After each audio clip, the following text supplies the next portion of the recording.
Tokom trećeg ispita super testa koji se vozi van grada, Golf je pokazao da mu od autoputa više prijaju magistrale. Najbolje od sebe pokazuje pri brzinama manjim od 120 km/h, a na deonici sa više krivina. Snaga benzinskog 1.2 motora od 86 konjskih snaga i to što Golf ima manuelni menjač sa samo 5 stepeni prenosa pokazali su da je sve odmereno za brzine do 100 km/h.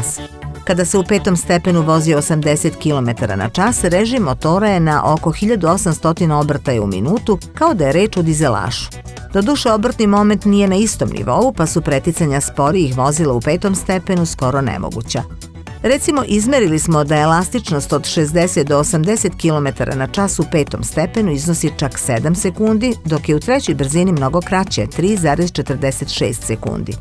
Na našem testu je najslabija verzija Golfa, ona sa benzinskim četvorocilindrašem zapremine 1,2 litra sa 86 konjskih snaga. Prema fabričkim podacima, prosečna potrošnja naše verzije je 4,9 litara na 100 km, dok je na regionalnom putu svega 4,2 litra.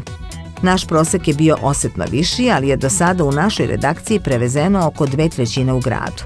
Ipak, kada se sve sabere, 5,75 litara na 100 km je solidna potrošnja koja omogućuje da se sa jednim punjenjem rezervoara zapremine 50 litara preveze 869 km.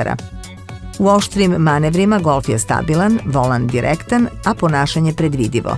Naginjanje karoserije nije veliko, a pomoć ESP-a kada se baš pretera nije nagla, pa ne može da uplaši vozača neprijatnom i preteranom reakcijom.